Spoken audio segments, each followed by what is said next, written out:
அனைவருக்கும் வணக்கம். Welcome to my channel. எல்லோரும் எப்படி இருக்கீங்க ஃப்ரெண்ட்ஸ்? நல்லா இருக்கீங்களா? இந்த வீடியோவில் ரொம்பவே வீட்டுக்கு தேவையான ஒரு டிப்ஸ் பார்க்கலாம். இதை எல்லாருமே யூஸ் பண்ணலாம். நம்மளோட இந்த சேனல் நீங்கள் இப்போ தான் ஃபஸ்ட் டைம் பார்க்குறீங்கன்னா மறக்காமல் ப்ளீஸ் சப்ஸ்கிரைப் பண்ணிக்கோங்க. அதோட பக்கத்தில் இருக்க பெல் பட்டனே ப்ரெஸ் பண்ணிக்கோங்க. இதனால் நம்மளோட எல்லா வீடியோஸையும் நீங்கள் மிஸ் பண்ணாமல் உடனே பார்க்கலாம். முதல்ல இது வேப்ப எண்ணெய். நமக்கு கடைகளெல்லாம் ரொம்பவே ஈஸியாக கிடைக்கும். 100 ml 25 ரூபா அப்படின்னு சொல்லி கடையில் விற்கிறாங்க.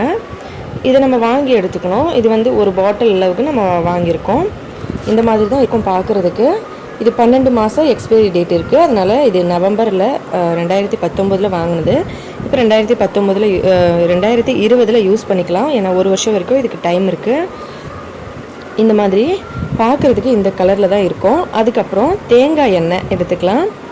இது தேங்காய் எண்ணெய் பார்த்திங்கன்னா நம்ம எப்பவுமே வீட்டில் ரெடி பண்ணது தான் யூஸ் பண்ணுவோம். இந்த தடவை இந்த கொரோனா வைரஸ் வந்ததுனால ட்ரெயின் பஸ்லாம் நிப்பாட்டாங்கனால நாங்கள் ஊருக்கு போக முடியல.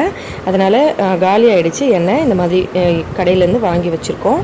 அதுக்கப்புறம் இந்த மாதிரி குட் நைட்டோ இல்லை ஆல் அவுட்டோ இல்லை மார்டின் ஏதாவது ஒன்று நம்ம கொசுக்காக யூஸ் பண்ணுவோம் இல்லைங்களா? அந்த ரீஃபில் இது காலியானதில் இந்த மாதிரி இருக்கும். அதை மேலே இப்படி எடுத்துட்டு இதுக்குள்ளே நம்ம இந்த வேப்பெண்ணையும் தேங்காய் எண்ணெயும் இந்த அளவில் ஊற்றணும். இது பார்க்குறதுக்கு இப்படி தான் இருக்கும். ஃபஸ்ட்டு நீங்கள் வாங்கி இது காலி ஆகிடுச்சுன்னா அதை தூக்கி போட தேவையில்லை. இந்த மாதிரி இந்த வேப்பெண்ணெய் பாதி அளவுக்கு ஊற்றணும். நம்ம வெறும் வேப்பெண்ணையே ஊற்றினோம்னா அதிகமாக ஸ்மெல் வரும். அதனால் நம்ம வேப்பெண்ணையோடு சேர்த்து தேங்காய் எண்ணெயும் கலந்து ஊற்றினோம்னா அதிகமாக ஸ்மெல் வராது. அப்போ எந்த ப்ராப்ளமும் வராது.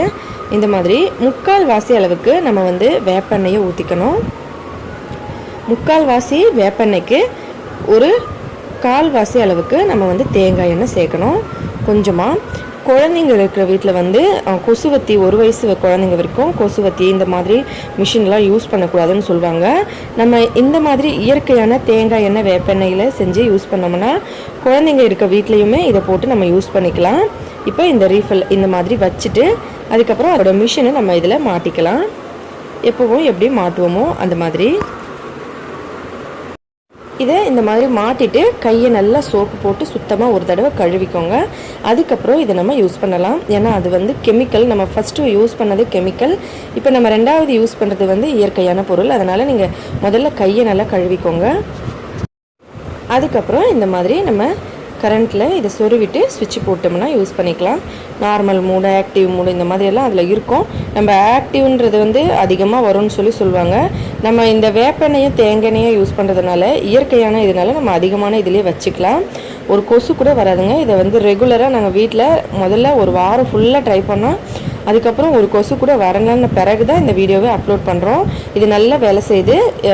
இந்த மாதிரி நம்ம ஒரு தடவை வாங்கிட்டு அது யூஸ் பண்ணிவிட்டு அதுக்கப்புறம் காலி ஆகிடுச்சுன்னா நம்ம அந்த ரீஃபில் காலி ஆகிறத வச்சு நம்ம இந்த மாதிரி செஞ்சுக்கலாம். இயற்கையான பொருளை நம்ம செய்கிறதுனால குழந்தைங்கள்லேருந்து பெரியவங்க வரைக்கும் எந்த சைடு எஃபெக்ட்ஸும் வராது. நீங்கள் தைரியமாக இதை யூஸ் பண்ணலாம். இந்த மாதிரி காலியான பிறகு மறுபடியும் நம்ம வேப்பெண்ணையும் தேங்காய் எண்ணெயும் கலந்து வச்சுட்டு யூஸ் பண்ணிக்கலாம். ஜன்னலை திறந்து வச்சாலுமே ஒரு கொசு கூட வராது. நீங்கள் கண்டிப்பாக ட்ரை பண்ணி பாருங்கள் ஒரு தடவை இந்த ரீஃபில்லில். ஒருவேளை இந்த ரீஃபில் உங்கள்கிட்ட இல்லை அப்படின்னா ஒரு விளக்கில் கூட இந்த எண்ணெயை ஊற்றி திரிய வச்சு வீட்டில் ஒரு ஓரமாக வச்சு எரிய வச்சிட்டோம்னா அந்த புகையிலையே கூட கொசு வராமல் இருக்கும். இது 2த்தில் எது வேணாலும் நம்ம ட்ரை பண்ணலாம். ஆனால் விளக்கு எரிஞ்சிக்கிட்டே இருந்தால் ஒரு சிலருக்கு சரியாக தூக்கம் வராது. ஏதாவது பேப்பர் கவர் பட்டால் ஏதாவது நெருப்பாயிடுமோன்னு சொல்லி பயப்பட வேண்டியிருக்கும். அதனால் இந்த மாதிரி செய்யலாம். கண்டிப்பாக ட்ரை பண்ணி பார்த்துட்டு எப்படி இருந்ததுன்னு சொல்லுங்கள் ஃப்ரெண்ட்ஸ். இந்த வீடியோ பிடிச்சிருந்தா லைக் பண்ணுங்கள், ஷேர் பண்ணுங்கள். மறக்காமல் நம்ம சேனலை சப்ஸ்கிரைப் பண்ணிக்கோங்க. மேலும் இதே போல் இன்னும் பல வீடியோஸ் பார்க்குறதுக்காக இந்த வீடியோவை பார்த்த அனைத்து நண்பர்களுக்கும் மிக்க நன்றி. வணக்கம்.